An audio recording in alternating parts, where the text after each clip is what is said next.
اهلا بالزعيم. نكرم الثقافه انا والابداع. هما فرنساويين شو يقولوا لا كولتور سي سكي ريست لورسكون ا توت اوبليي.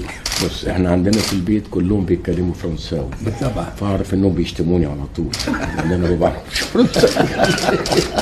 قسوه جديده. ايه بتزوقني ليه كده؟ انا كنت قاعد مع الرئيس بوتفليقه. ايوه. فكان عامل لي غدا الحقيقه، ما تعمليش غدا ولا حاجه بس هو لو سالت فلاح بسيط عندنا بيزرع على الارض عن طه حسين تلاقيه عارفه. هو ولو شاهد ما شافش حاجه. المشهد بتاع المحكمه طبعت فالدنيا يحيى الرئيس.